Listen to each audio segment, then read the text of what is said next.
Hello everyone, I'm Sergeant Major of the Army retired Dan Dailey, and welcome to this special edition of Soldier Today podcast. Soldier Today podcast is a product of the Non-Commissioned Officer and Soldier Programs Directorate at the Association of the United States Army. Soldier Today subjects focus on those topics that are relevant and needed by our soldiers and their families serving the regular Army, Army National Guard, and the Army Reserve. Our newest discussion topic today is Arlington National Cemetery. ANC is comprised of land that once belonged to George Washington Parke Custis, grandson of Martha Washington and step-grandson of George Washington. The first military burial took place on May 13, 1864 for Private William Chrisman, and on June 15th of that year, the War Department officially set aside approximately 200 acres of the property to use as a cemetery. The cemetery is the final resting place for more than 400,000 active duty service members, veterans, and their families. ANC has been in the news recently, and many of our listeners have asked many questions about the burial policies now and in the future. So this is a great subject to discuss, and the best people to have discussion with here in our studio is the Arlington National Cemetery's Executive Director, Ms. Karen Durham-Aguilar, also known as Ms. KDA, Deputy Superintendent for Cemetery Administration, Ms. Renea Yates, along with the ANC Senior Enlisted Advisor, Sergeant Major Juan Abreu. Ms. KDA, Ms. Yates, Sergeant Major Abreu, thank you all for joining us here today. Good morning. We really appreciate asking us to be here today on this so important and personal topic for our veterans. That's right. It is a very important topic, and I think it's important for us to get the word out so all of our soldiers, our families, and our veterans, community members out there understand what we have to do to maintain the Arlington National Cemetery. So let's dig right in, and I thought we'd begin with a discussion we've all seen in the news most recently. The FY 2019 NDA directed Sec Army to establish revised eligibility criteria to keep the cemetery functioning as an active burial ground well into the future, defined as 150 years. Ms. KDA, can you address those proposed changes and its impact on current eligible veterans? Well, thank you, Dan. First, it is a hard reality. Without making changes in eligibility, we will close. Yeah. We will close by the calendar year 2041. Even with the expansion that we're planning to build on the southern end that will wrap around the Air Force Memorial, that expansion would only take us to the year 2055.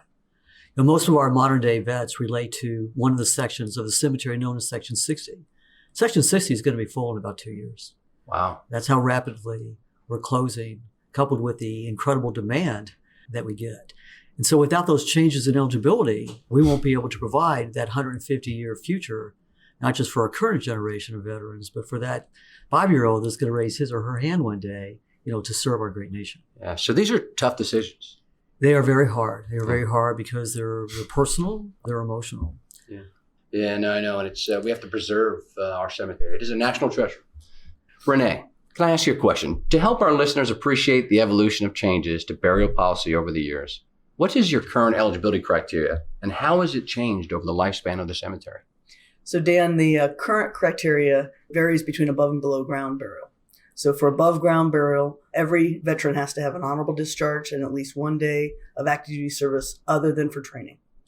And so traditional veterans in the sense that served and got out, had an honorable discharge, are generally eligible for that criteria above ground. Cremated remains placed in a niche or columbarium at the cemetery. Ground burial is much more stringent. For ground burial, it's your active duty. That includes your killed in action service members. It's the Medal of Honor, Silver Star and above. That includes the Distinguished Service Cross for all the services, the Silver Star, and the Distinguished Service Medal. And then the Purple Heart and POW Medal. All retirees are eligible for ground burial today. Okay. That was a very thorough laydown. So, ma'am, we've been asked if the draft rule has been posted to the Federal Register. Has it?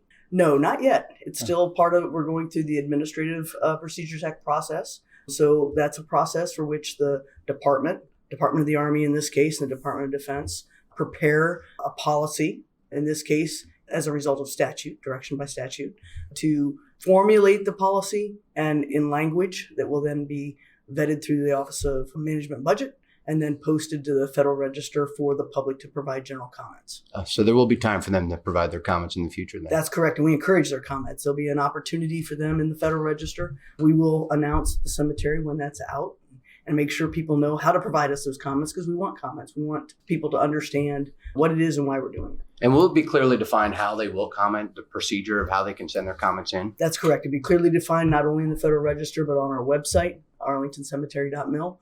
We'll direct folks to where to put those comments. There's actually a portal in the Federal Register that they can click on a button and go right to it. So pretty easy process. They can voice their opinions Yes. and give their suggestions and recommendations. Yes. Absolutely. Well, great. I've watched ANC over the last 5 years, and I've seen many modifications and expansions. I live just across the street from there, and I loved the place that I live. Miss KDA, can you tell us about the expansion projects designed to expand the life of the cemetery, such as the recent opening of the Millennium Site, as well as the proposed Southern Expansion Project? Hey, thank you, Dan. So Arlington National Cemetery, when it was declared for use as a military cemetery, started out as only 200 acres. So the cemetery has expanded across time, but before we opened our most recent expansion, the last expansion that we did was in the late 70s. That's a long opened up time in ago. 1980, which was the columbarium. Yeah. So the columbarium court, when it was built, because Arlington National Cemetery was running out of room, was considered an expansion. So the Millennium that opened up last September was our last expansion, still within the cemetery footprint. And so that added about 27,000 new spaces. So we are in the middle of the design right now, what we call the Southern Expansion, because it's on the southern part of the cemetery. Mm-hmm. It will literally wrap around the Air Force Memorial. Yeah. To be able to do that expansion, Federal Highways is going to be straightening out the curve of Columbia Pike. So when that road is straight, that will allow us to expand in the additional room that it will make. Yeah, that's a significant amount of work. It is a to get the significant expansion amount. done. Yes, it is. I'm very familiar with that area. It's a pretty significant area to get in even to Meyer Henderson Hall there. Yes. Yeah. So that project is under what's called a Defense Access Road, or a DAR project. The Army has several of those across the country. So the DAR projects allow better installation, better access into a military installation. Yeah. So in this case, it's the Joint Base, Henderson Hall, as well as the Pentagon. So under the DAR project, there will be a new access road being built into Henderson Hall, straightening out of Columbia Pike, but also adding a lot of local benefit features, wider bus lanes, bike paths, recreational paths, and so forth. And then under our project, Southern Expansion, we're also going to relocate our current operations complex that's inside the cemetery, be across the street, and we'll build a new parking garage, because the parking garage that's currently off Memorial Avenue is pretty far away from what will be the newest entrance to the cemetery. And so that will also allow us to open up additional burial capacity inside the current footprint. Yeah, that's it. But even with all of that, unless we change the eligibility criteria, we project that we will close as an active cemetery around the year 2055. Man, that's a very important point. It is. So that 150-year future can only be achieved through a combination of this most recent expansion that we're going to build and the change in eligibility criteria. Yeah, and that's an important point. I'm glad you covered the entry into the base there and the parking deck, because those are all important questions that I know that our listeners would want to know the answers to. So I appreciate that. So, ma'am, people have asked, can we expand beyond the perimeters of the current initiatives? Is the Army actively seeking another location or another course of action to be able to expand Arlington National Cemetery? So we get that question a lot, Yeah. because it is something that's important to the citizens of this country. So veterans have options. The VA has the National Cemetery Administration Enterprise. Mm-hmm. They have today 141 national military cemeteries. Yeah. They're the ones that have the authority, as well as get the money, because you can't do anything without authority and money, That's right. to continue to expand or build new cemeteries. So their master plan and their capital investment is that 95% of veterans of this country will have access to a military cemetery within 75 miles of where they live. That's a pretty good distance, It is. And so you want to visit your loved ones. you Yeah. don't want to have to travel far to do that. That's right. Yeah. And so the VA, NCA, National Cemetery Administration, they also give grants to states. That's how states build or expand state military cemeteries. And today there's 115 of them. Yeah. So you have already nearly 300 military cemeteries that are wonderful options for our veterans. There's only one Arlington National Cemetery. There is. National Shrine, hallowed ground, located right here in our nation's capital. The other thing that makes Arlington different or special, the honors that we render. So no other cemetery has the resources, because we do that because we have all these military districts. Mm-hmm. They have their honor guards that are stationed here. They do a lot of things. They do.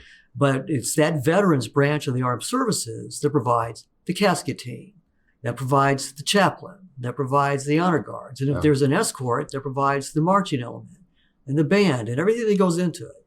Only the Army's Old Guard provides the horse-drawn caisson. But everything else is provided by that veterans branch of the armed services. So if you were going to have another Arlington West or Arlington West-West, we would not be able to duplicate the same honors because we have the resources here. Yeah. But again, the VA with the National Cemetery Administration has and is building more, expanding cemeteries all over this nation. And the states have the military cemeteries too. So this plan extends well beyond just Arlington National Cemetery to provide the resources necessary to put our veterans close to home and give them many options of places to be buried while preserving and lengthening our ability to keep ANC open, right? Absolutely. Yeah. Yes. Yeah. That's phenomenal. And it's good to know that we have people thinking about it from a very holistic view, and there's lots of options out there for our veterans.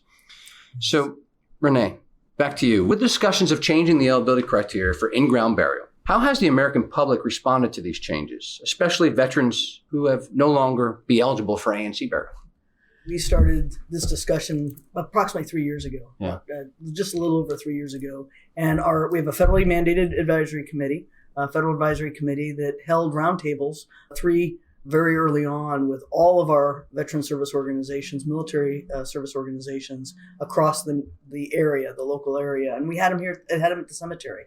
And we came up with a survey. It actually did 2 national dialogue surveys where we were able to solicit feedback from the public from across the nation. And did you get a lot of feedback on 250,000. 250,000. And overwhelmingly, 96%, that they wanted Arlington National Cemetery to stay open and active for burials well into the future.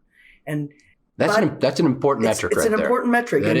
So then how do you do that? How do you take the 22 million veteran population, that's active duty as well as reserve component, retirees, how do you take that population and fit it into less than 100,000 graves at Arlington National Cemetery? It just can't be done. Correct. Yeah. And so we've continued our engagements. Overwhelmingly, people understand that they want us to expand where we can, restrict eligibility if we have to.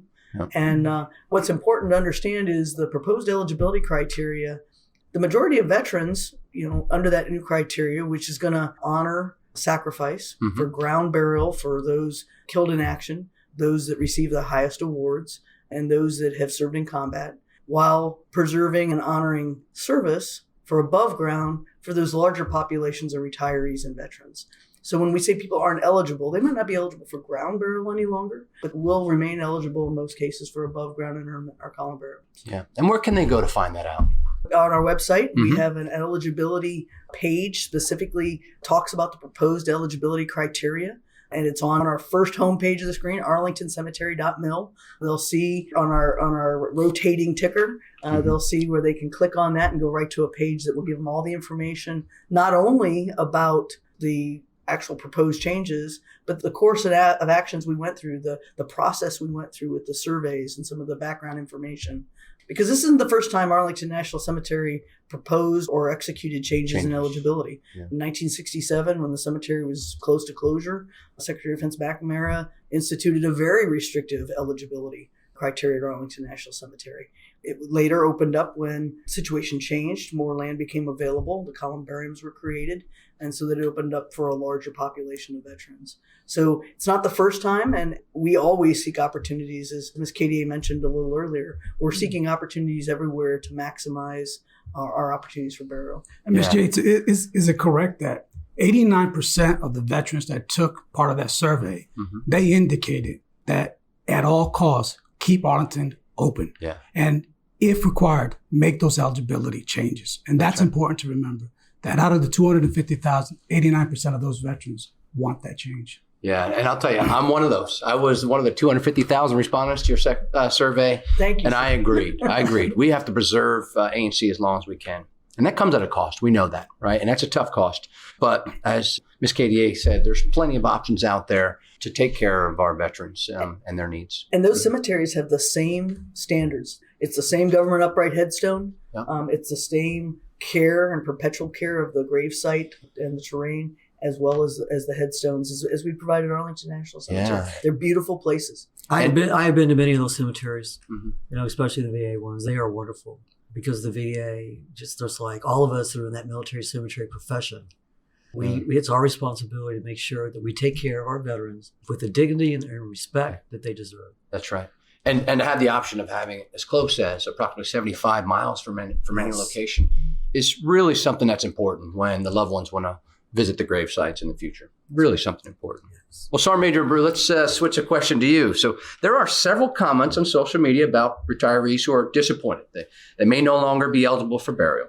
They feel benefits provided by the government has regressed. How do we respond to that feedback? Well, SMA retired Dailey. It's going to be hard for me to call you Dan, but I'm going to do this because you asked me to do it. This is your opportunity. So make sure SMA Grayson knows I'm only following my orders here. In a serious note, we recognize that this is an emotional and personal time for our veterans and family. Yeah. But we're at a crossroad. Without change to eligibility and expansion, we're going to run out of spaces for burial at Arlington National Cemetery. We don't have any options available to serve over 22 million veterans and retirees. There is just not enough burial spaces to meet them. What we want to share, again, as we stated earlier, we have 141 VA national cemeteries and 115 state-ran cemeteries that are ready to honor the service and sacrifice of our members in our military. Yeah, that's important. But we still want their comments, right? I mean, we welcome their comments and their feedback, and that's important. And if they need information, of course, they can contact ANC and get the help they need to answer some of the questions they have. Absolutely, Dan. Yeah, well, great. So we have a very robust public outreach. Yeah. So people can find out what we're doing every single day because we have 3.5 million visitors a year. That's in addition to the 24 to 30 military burials that we have every single day. We have over 4,000 wreath-laying ceremonies. Yeah. We have the distinguished visitors, heads of state, Minister of Defense, Chief of Staff of Armies from nations all around the world. When they're here visiting with the President or the Department of Defense, they come to Arlington National Cemetery, lay a wreath at the Tomb of the Unknown, or else visit other grave sites that they consider important. So our website, arlingtoncemetery.mil, we're on Facebook, we're on Instagram, Twitter at Arlington National. There's numerous ways that people can reach out to us. We also have a smartphone app called Anc Explorer. Yeah. It's one of the top 10 in the mobile app world. So if you will upload that on your phone, either Android, or Apple, you can find anything. You can get directions to find a loved one's grave site or historical figure or cultural resources. You can find maps. You can also find links, real-time information when we want to get something out quickly to the public. So there's numerous ways that the people can reach out to us and can keep in touch with what we're doing. Absolutely. And I'll tell you, if you haven't been to the Arlington National Cemetery, it is a national treasure. It is something that personally, I'm a little sided because I spent a lot of time in the military, but if you haven't seen it, it's something you should see in your lifetime. Because even myself, escorting senior military officials through that cemetery in the past, one of the most touching comments I received is that a senior military official from another country looked at me and said, "This is why American service members fight so hard, because you take so good care of your fallen soldiers, sailors, airmen, Marine, and Coast Guardsmen." So, Ms. KDA, as you know, we had a great initiative in the last few years to bring back the uniform of the greatest generation. And we did that to both honor the greatest generation and let the nation know that there's the next greatest generation. But going back to that greatest generation, what are we doing for our greatest generation with regards to ANC? Well, thank you, Dan. First, I love the new Army Greens. It is absolutely just such a tribute to our greatest generation. Whoever led that initiative is a brilliant person. A brilliant person. Yes. My father was in World War II, fought in World War II, as did all of his brothers but one, and all my mother's brothers, and several of their other cousins. Wow. So they truly did incredible things. Yeah. And this is personal for you too. It is personal. Mm-hmm. To quote our current Chief of Staff of the Army, General McConville, the new Army Greens uniform is to not just acknowledge our greatest generation, but then our current veterans are now our current greatest generation because of the incredible things that they've done. So for World War II, that is a rapidly dwindling population. Yeah. As we went through all the different deliberations on proposed criteria, we decided we are not going to change the eligibility criteria for World War II veterans. Yeah. If you are currently eligible as a World War II veteran, you will remain eligible, regardless of this final revised criteria. And I think everybody across our nation would agree. We owe that to our World War II veterans because they were the greatest generation. We do. I've been to some of the American Battle Monument cemeteries. The ABMC are the ones that operate and maintain those overseas battlefields and monuments. It absolutely is just chilling and inspiring to just even get a somewhat of an understanding of what our greatest generation did for this country is absolutely incredible. Yeah, and I had the pleasure and the honor of going to France for the last Normandy ceremony and met some of our greatest generation members there. And I urge you, if you know a World War II veteran, go out and thank them for their service. And I'm glad to hear that ANC is keeping their promise to our World War II veterans. We are, and it was just important that as we've discussed all of this, there was absolutely no appetite or no inkling that we would change that. And that's the Army deliberations, that's our FACA advisory committee deliberations that they've done publicly, that we just decided if you're already eligible as a World War II veteran, then it's not going to change. We're going to maintain that commitment. Yes. Great to hear. Thank you. Okay, let's switch gears a little bit. And Renee, one of the most asked questions on the ANC social media page is whether a veteran's spouse is still eligible to be interned with them. Can you provide some guidance and update on that? Dan, I want to guarantee that spouses are and will remain eligible to be buried with their veteran service member or active duty service member. They have derivative eligibility through their service member's service, along with minor children and adult dependent children. So we do use one grave per family. So they are interred and urned in the same grave location, either above or below ground, but they will remain eligible with their veteran. Yeah. Now, is that the same throughout all national cemeteries? Pretty much. The National Cemeteries Administration does have what they call set-asides. 2 service members each have their individual graves. So say 2 service members married to one another, 2 veterans married to one another are authorized to have their own grave locations. But at Arlington National Cemetery, we're regulated, and to preserve space so that we can have more first burials, we place them in the same grave at Arlington. Good. Well, great. The Veteran Affairs has approximately 141 national cemeteries. Ma'am, you mentioned that earlier, for our veterans all across our country. Ms. KDA, can you talk to us about other options? And I know you mentioned some of them that exist for veterans when it comes to their end-of-life planning. So thanks, Dan. So there's the military cemeteries. The Army also has active cemeteries and Army installations that are just for the Army. And yes, so there are nearly 40 of them. Wow. You can go and look at your nearby Army installation to see if they have an active cemetery. If you're a graduate from one of the academies, they also have active cemeteries, the Army, the Air Force, and the Marines. So they're separate from the other cemeteries. I know that they have the same headstones, right? They have the same... we all work through the VA to have that government upright headstone. Yeah. So there are the NCA cemeteries, the 141. There are the Army installation cemeteries. The Air Force and the Navy just have a few others besides their academies. Of course, the Army, West Point, also has a cemetery that's also pretty incredible. In fact, we're working on expansion. We're building expansion of that one right now. Yeah. And then there are the state military cemeteries. And then outside of that, there are other options as in the private cemeteries. Absolutely. Yeah.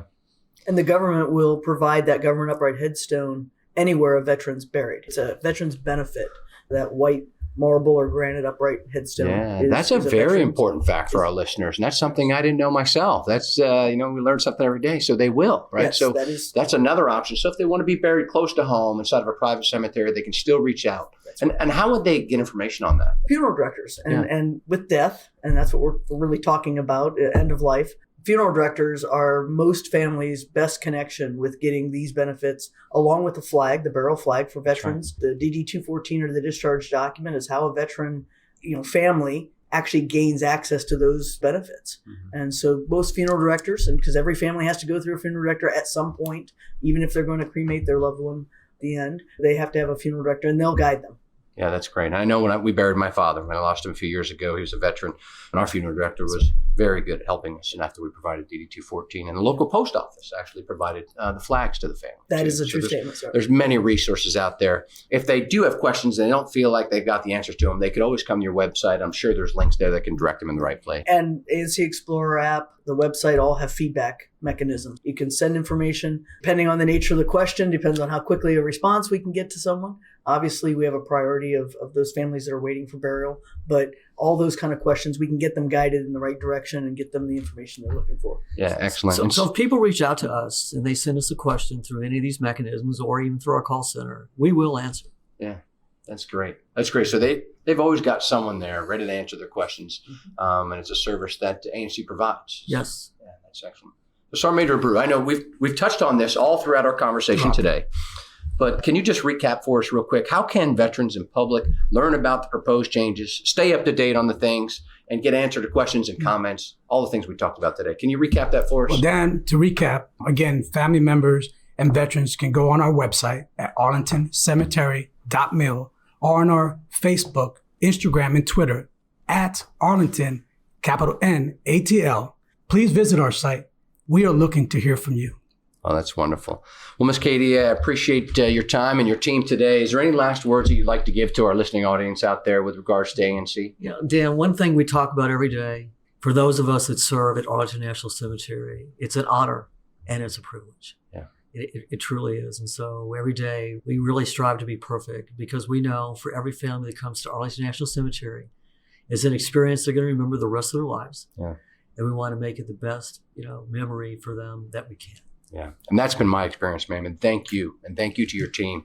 Every single time I step foot in that cemetery, I'm reminded of the service and sacrifice of our fallen heroes, but also how well we take care of them. And your team does a phenomenal job. Thank you. So our time has come to an end to close this edition of Soldier Today podcast. All of us here at the Association of the United States Army want to thank Arlington National Cemetery's Executive Director, the Deputy Superintendent for Cemetery Administration, and the Senior Enlisted Advisor. We can all be proud of the innovation and initiative of the command and the many leaders, soldiers, and Army civilians who are dedicated to honoring and preserving this national shrine we call ANC. To all our listeners, thanks for joining us. Be sure to subscribe to the Army Matters podcast on iTunes and everywhere podcasts are found. Join us next Monday with a brand new episode of Army Matters with Army Real Talk. The Army Matters podcast series is brought to you by the Association of the United States Army, the U.S. Army's professional association, member-supported, Army-connected. Visit us at AUSA.org for more information or to become a member. Your membership helps AUSA continue to carry out its mission to educate, inform, and connect with the total Army, our industry partners, and our supporters of a strong national defense. For questions or to provide topic recommendations, email us at podcast@ausa.org. Have a great Army Day. Hua.